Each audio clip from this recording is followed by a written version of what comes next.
एक गांव में दो भाई अपने अपने परिवार के साथ रहते थे। एक भाई अमीर था तो दूसरा गरीब। दिवाली आई, सारे गांव में खुशियां मनाई जा रही थी।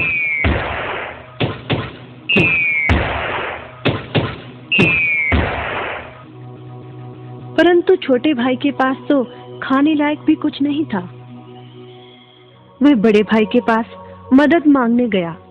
बड़े भाई ने दुत्कार कर बैरंग वापस भेज दिया। बेचारा उदास लौट रहा था कि रास्ते में एक बूढ़ा दिखाई दिया। बूढ़े के पास लकड़ियों का एक बड़ा सा गट्ठर था। बूढ़े ने उससे पूछा, क्या बात है बेटे, बहुत उदास हो? दिवाली पर तो खुश होना चाहिए। काहे की दिवाली ताऊ, मेरे भाई ने भी मेरी मदद नहीं की। मेरा परिवार भूखों मर रहा है और मैं कुछ नहीं कर पा रहा। यदि तुम मेरी मदद करो, इन लकड़ियों के गट्ठर को मेरे घर पहुंचा दो, तो मैं तुम्हें जो दूंगा उससे तुम अमीर हो जाओगे। छोटा बूढ़े के पीछे चलता हुआ लकड़ियों के गट्ठर को उसके घर छोड़ आया। बूढ़े ने छोटे को एक मालपुआ दिया और बोला, जंगल में जाना, एक जगह अजीब तरह के 3 पेड़ तुम्हें दिखेंगे, जिसके पास एक चट्टान होगी।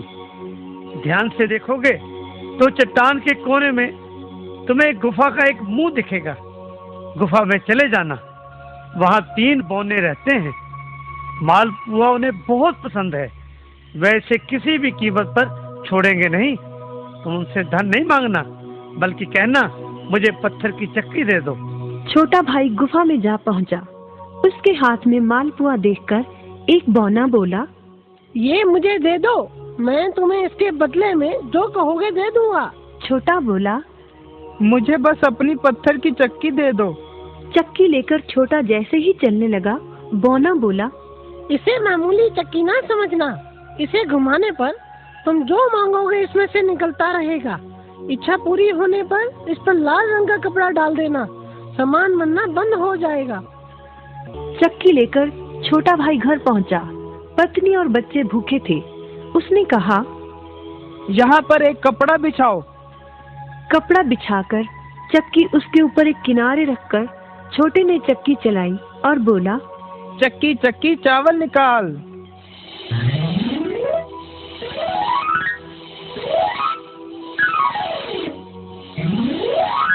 बस चावलों का ढेर लगना शुरू हो गया। लाल कपड़े से चक्की को ढककर छोटे ने फिर कपड़ा हटाया और दोबारा चक्की चलाकर बोला, चक्की चक्की दाल निकाल।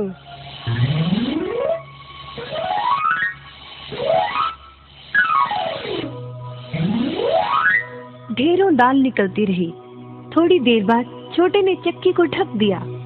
दाल चावल बनाकर सबने अपना पेट भरा। रात सबने चैन की नींद ली। बचे हुए ढेरों चावल और दाल को लादकर छोटा अगले दिन बाजार में बेच आया।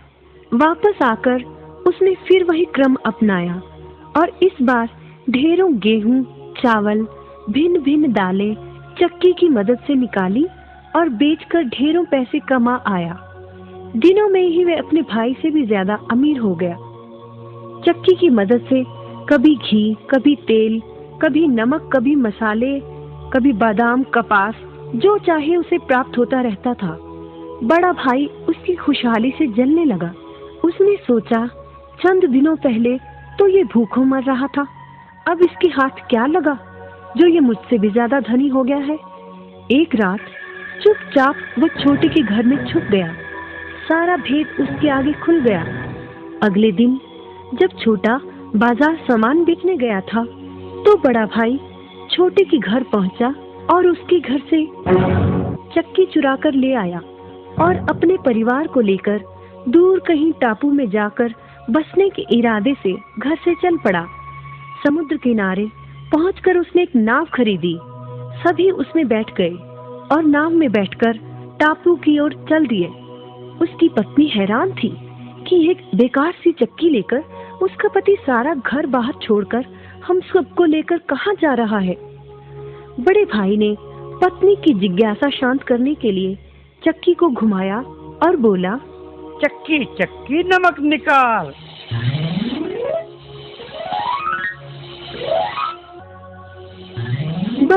फिर क्या था, नमक का ढेर नाव में लगना शुरू हो गया और नाव डूबने लगी। बड़े भाई को चक्की बंद करने का उपाय तो पता नहीं था। उन सब की जल समाधि बन गई। सभी चक्की समेत समुद्र में डूब गए।